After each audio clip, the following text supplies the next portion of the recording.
Next is coming up. What's that damn movie?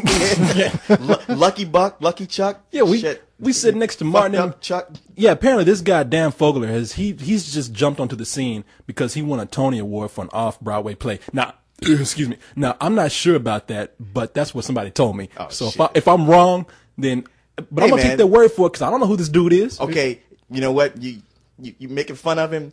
He's in that movie Making Out with Maggie Q.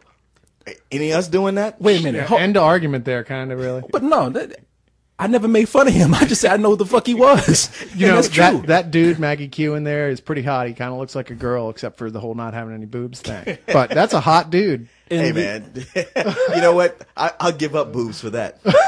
The other thing is that no, we're sitting next to Martin in the movie theater. He's like, you know who's in the movie? he's like, you know who's in this movie? Who? Dan Fogler. Who's Martin? Yeah, Martin. Who? Dan Fogler. Yeah, see. It's funny because you stopped to correct yourself and then didn't correct yourself. I knew something was wrong. I was like, I know what it is, but I fucked up somehow. What did I just do? No, sitting next to Leon in the theater, he's like, you know who's in this movie? Dan Fogler. I'm like, who the fuck is Dan Fogler? Yeah, people want shh.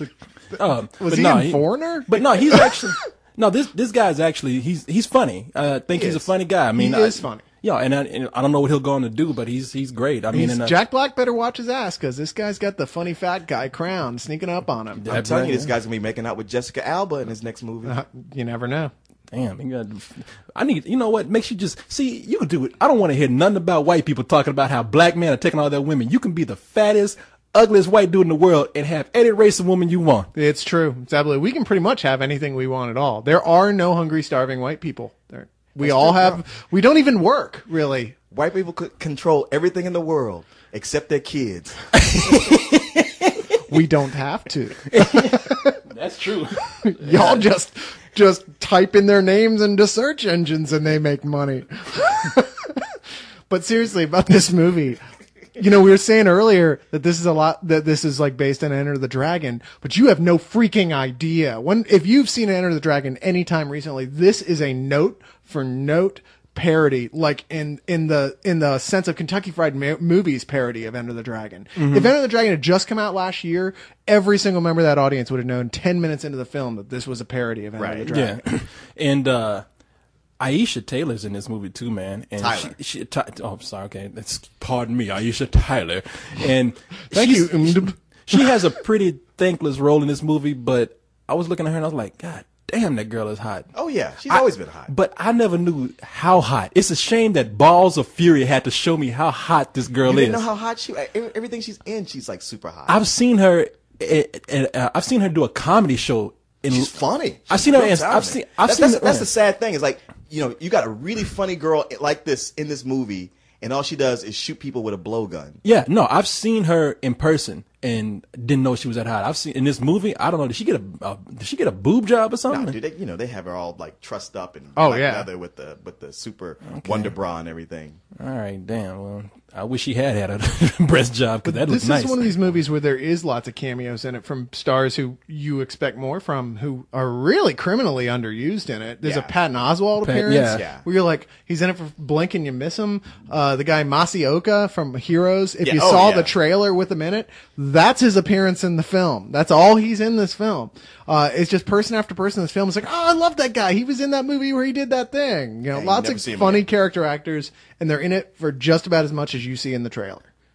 Well, all I can say is that there are a lot of white people who are hoping that this movie doesn't do well. Why is that? And that's because that'll be another sport that black people will take over if it becomes popular. Negroes already kind of approaching, kind of creeping up on soccer. Yeah, all y'all got left is ping pong. Come on, ping pong you can do in your mom's basement. You know, you don't have to go anywhere. It's just black people are already champions at that sport. No, if you go into any black person's house, there's not a ping pong table. Ping pong has to get popular first. Yeah, it ain't the least bit popular. When they these guys did a demonstration before the movie started from the ping pong league, and they asked the question like, when did ping pong become an Olympic sport? And we're like, Never. Yeah. You can take white people don't control ping pong. Okay, I don't know where you got that idea from because we don't give a shit about it either. Well, that'd be Asians you're thinking of. No, in America we pretend to like soccer. Yeah, exactly. And that's just politeness. Well, I'll tell you this much.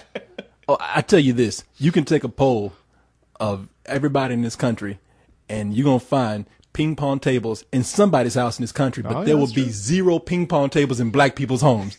You are not going to find one black person that owns a ping pong table. You say that, but I when I grew up, well, not in my house, but we went to visit my cousin in California. They had a friend who lived on another block, and in that home was a ping pong table. Yeah, but don't you listen and to yes, Yellow? The family was white, but they did have black friends, so that's almost like a black family having a ping pong table. I thought you'd be like, say it was like different strokes. It was a man who adopted some black kids and gave them a ping pong table along with a bunch of other shit. Oh, that's that was the guy who was abducting black kids using a ping pong table. No, it's. I've made it sound like I don't like this movie. I did like it. I got my enjoyment out of it for the like I said, for the first hour. But I mean, I don't know I really don't know what to say about this because it's like. I would say just rent it and watch it at home. I mean, yeah, I'm going to go ahead. I'm just going to go ahead and say rental because it's best watched at home. See, I don't want to say that because usually when we say rental, we mean it in a, man, this is barely worth your time sort of way. And I don't want to say that about this because this one, if you like these type of movies or if you're a really big fan of Enter the Dragon, it actually is worth your time. But it is a 1 out of every 10 jokes works type of thing. Okay, let me ask you something because you haven't said anything yet. And don't lie. Okay. Did you like that last 30 minutes? It was all right, but it wasn't as good as the first hour. That means yes. so go on and give it a matinee, man. I'm giving it a matinee. Okay, and I'm saying rental because even if you do like it, you're still going to have to probably sit through 30 minutes of some bullshit you don't like. Plus, you don't want Leon looking at you disapprovingly now that you found out what he actually thought. Hey, I'm firmly in the rental category. Once the movie was over, I knew rental. I wasn't quite going to go some old bullshit because I certainly I got my laughs out of the first hour. But that 30 minutes, if you have any way to just like fast forward through it, I suppose you could go see it at the theater and the last 30 minutes just like slip out and go see something else. But for the most part, there's nothing in it that can't be watched just as well on video. There are no huge plot surprises coming up. Right. And no big special effects. No. Speaking of gay people, if this movie... This I know it just came out of nowhere. This movie segue. This movie has a very homophobic slant to it.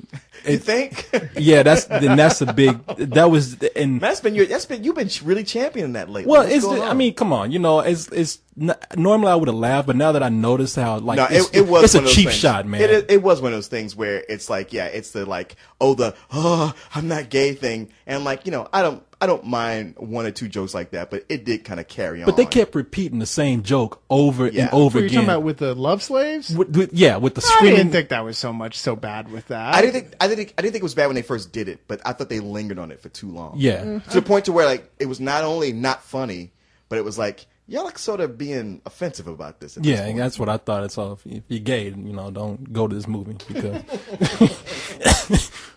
Unless you want to see Terry Crews and his big bulging pectoral muscles. Yeah, or let's not forget the fact some of the outfits Christopher Walken wears in this look a lot like Pride Day. Yeah. Oh hell yeah. Christopher Walken is the queen of Pride Day. He might as well just be like leading the march down Manhattan Street or whatever it is. So might as well be sucking a dick in that costume. Oh man. Damn. But the movie was homophobic. Yeah, I was gonna say, right? I didn't say there's anything wrong with that. I just said that's what he looked like he should be doing. If that's what he would like. So you would endorse sucking a dick? If that's what you enjoy, yes. So what are you saying exactly? You trying to paint me into a corner where you want to say I like sucking dick. I ain't saying that I do. Are you just okay? If you say you do, there's nothing wrong with that. We're not going to judge you because you like the taste of cock. Yeah, if you like that flavor, go ahead. I mean, some people like fish, some people like chicken. So for you, but you prefer fish, chicken, or cock. For you, it's all the same. Is that what you're saying? You're more of a hot dog man. Given a fish or a wiener, you're gonna be Oscar Mayer. I like the way we tried to be very PC and very non-homophobic, and we just slipped. I'm not homophobic. I'm just like asking questions. Yeah, we just want to know the truth. I'm giving you answers. We just slip out some pork schnitzel. Yeah, you being the artful dodger over there. Just come on out, shit. It's like no matter what I tell you, you're gonna like reverse it. It's like, no, I don't. Well, why are you saying it like that? Why are you being so defensive? Like I can do anything. If I just sit here and look at you, why are you being quiet? Why are you looking at my cock? Because it looks delicious. I mean, no. Oh, fuck this, man.